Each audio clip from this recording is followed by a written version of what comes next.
Good morning everyone. সকলোলৈকে মোৰ চেনেলটোলৈ পুনৰ এবাৰ আদৰণি জনাইছোঁ। আজি আপোনালোকলৈ লৈ আহিছোঁ এটা নতুন ধুনীয়া ৰেচিপি। ৰাতিপুৱা শুই উঠি এনেদৰে সেউজীয়া দেখিলে মনটো একদম বিৰাট ভাল লাগি যায় ন, সেইকাৰণে ভাবিলোঁ আপোনালোকক এবাৰ দেখাই দিওঁ। ৰাতিপুৱা শুই উঠি আপোনালোকে এনেদৰে 2 মিনিটমান খোজকাঢ়িবচোন, চাব মনটো দিনটোৰ কাৰণে ফ্ৰেছ লাগি যাব। বেছি নহ'লে দাঁত ব্ৰাছ কৰা 2 মিনিটটো আপোনালোকে এনেদৰে খোজকাঢ়িবচোন। বলক এতিয়া আমি বনাবলৈ যাওঁ আমৰ ফ্ৰুটি, একেবাৰে সহজতে হৈ যোৱা। এয়া মই 1 কেজিমান জোখাৰে আম লৈ লৈছোঁ। সম্পূৰ্ণ 1 কেজি আমি আছে, আমবিলাক বহুত সৰু সেইকাৰণে বহুত বেছি দেখাইছে, কিন্তু 1 কেজি মানে আম আছে ইয়াত। এতিয়া আমি আমখিনি ধুই ওপৰৰ বাকলিটো গুচাই লৈছোঁ। এয়া মোক ভণ্টি এজনে সহায় কৰি দিছে। তাই ধুনীয়াকৈ আমবোৰ গুচাই দিছে। এয়া আম ৰেডি হৈ গৈছে। এতিয়া আমি দুইজনীয়ে মিলি কাটি ল'ম আৰু সৰুকৈ। আপোনালোকে বাৰু এনেদৰে ফ্ৰুটি বনাই খাইছে নাই? যদি নাই খোৱা একবাৰ বনাই খাবচোন। এবাৰ বনাই খালে গম পাব কিমান টেষ্টি হয়। দোকানৰ ফ্ৰুটি পাহৰিয়ে যাব। এয়া আম কাটি হৈ গৈছে প্ৰায়। অলপ পকা আম লৈছিলোঁ, অলপ কেঁচা আম, দুইখিনি মিক্স কৰি লৈছোঁ। এয়া ৰেডি হৈ গৈছে আম কটা।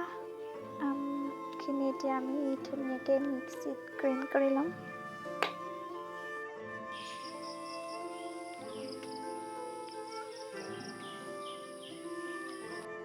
মিক্সাৰত কমকৈ দি আমি অলপকৈ গ্ৰাইণ্ড কৰি লৈছোঁ।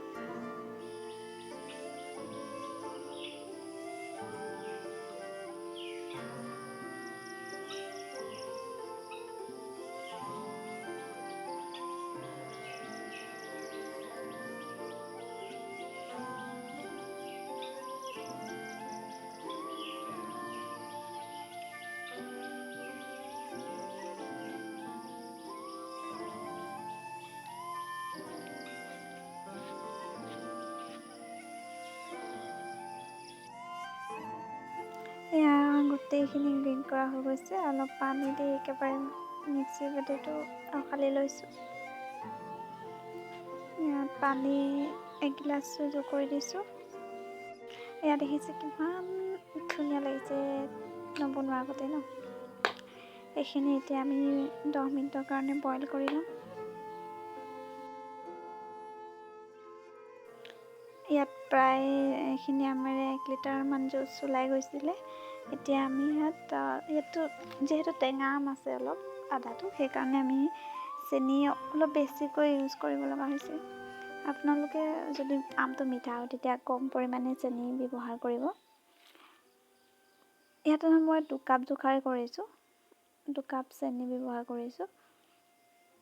আপোনালোকে যিমান চাব পাৰে টেষ্টটো অনুসৰি, আমটোৰ লগত অৱশ্যে নিৰ্ভৰ কৰে আমটো কিমান টেঙা হয় কিমান মিঠা হয়, সেইখিনি নিজৰ হিচাপমতে দিব পাৰে টেষ্ট কৰি। এইখিনি পানী আৰু অলপ এড কৰি দিছোঁ, যিহেতু চেনি দিয়াৰ পাছত গোটেইখিনি মিক্সাৰ হ'ব লাগিব। ইয়াৰ পৰা দেখিবলৈ কালাৰটো ধুনীয়া হৈ আহিছে লাহে। কেঁচা আমখিনি দিয়াৰ বাবে অলপ কালাৰটো বেয়া আহিছিলে, ঢেলা হৈছিলে। এতিয়া লাহে কালাৰটো ধুনীয়া হৈ আহিছে। এনেদৰে 10 মিনিটমান যেতিয়া আমি বইল কৰি থাকিম ন, তাৰপাছত তেতিয়া বঢ়িয়া কালাৰ আহি যাব। ইয়াত একো বেলেগ প্ৰিজাৰ্ভেটিভ ইউজ কৰা নাই ন, সেইকাৰণে স্বাস্থ্যৰ কাৰণে উপকাৰী। এনেদৰে ঘৰতে বনাই খাব পাৰিলে লাভেই হৈ গৈছে। এইখিনি এনেদৰে উতলাই থাকিব, হেতাখন মাজে লৰাই থাকিলেও হ'ব।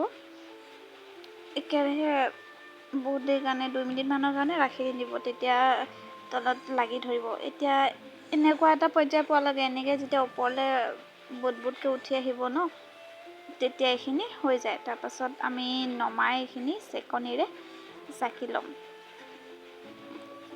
এনেকৈ চাকিলে কি হ'ব, ওপৰত কিছুমান গোটা থাকিলে নাচকাকৈও ল'ব পাৰি, কিন্তু কেতিয়াবা কিছুমান গোটা থাকি যায়, সেইখিনিৰ কাৰণে চাকি ল'বও পাৰে।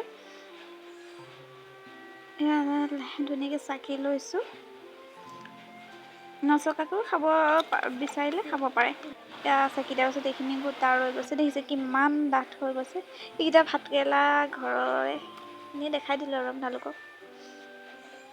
ইয়াৰ ৰেডি হৈ গৈছে। ইয়াত এতিয়া আমি পানী ঢালি লৈছোঁ। ফ্ৰিজৰ পানী যদি খাব বিচাৰে ফ্ৰিজৰ পানী, ঠাণ্ডা খাব বিচাৰিলে ফ্ৰিজৰ পানী ঢালি ল'ব, পাৰিলে কেইটুকামান বৰফো দি ল'ব। তো বতৰটো ডাৱৰীয়া হোৱাৰ বাবে আজি আমি এনেদৰে খাব লৈছোঁ। এয়া আপোনালোকে হিচাপমতে পানী ব্যৱহাৰ কৰিব। আমি ইয়াত আধা লিটাৰত আমি 2 লিটাৰ পানী আমি ইয়াত মিক্স কৰিব পাৰিম, যিহেতু এইখিনি বহুত ডাঠ হৈ গৈছে। এয়া আমি এতিয়া খাবলৈ ৰেডি। দেখিছে, দেখিবলৈ ইমান ধুনীয়া হৈছে কালাৰটো, আৰু খাবলৈও বহুত টেষ্টি হ'ব এইখিনি। আপোনালোকৰ ঘৰত এবাৰ ট্ৰাই কৰি চাবচোন। প্ৰায় 1 কেজি আমি 5-6 লিটাৰ ফ্ৰুটি একেবাৰে সহজতে বনাব পাৰিব। বহুত বেছি যদি কেতিয়াবা দৰকাৰ হয় এনেদৰে বনাই খাব।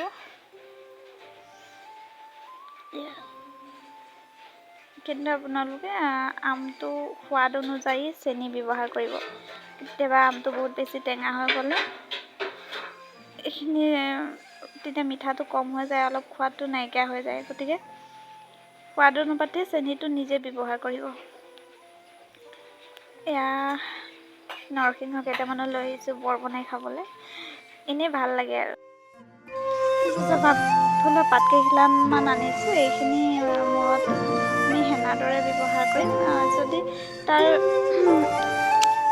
আমি কেনেকৈ জেতুকা জবা ফুলৰ পাত ব্যৱহাৰ কৰোঁ, যদি চাব বিচাৰে কমেণ্ট কৰিব। ভিডিঅ'টো শেষলৈকে চোৱাৰ বাবে ধন্যবাদ থাকিল। চেনেলটো ছাবস্ক্ৰাইব কৰি দিব, আৰু যদি কিবা সুধিব লগা থাকে কমেণ্ট কৰিব, আৰু লাইক এটা কৰি দিব, আৰু যিমান পাৰে সিমান শ্বেয়াৰ কৰি দিব। Thank you, bye bye. আকৌ এটা ৰেচিপি সৈতে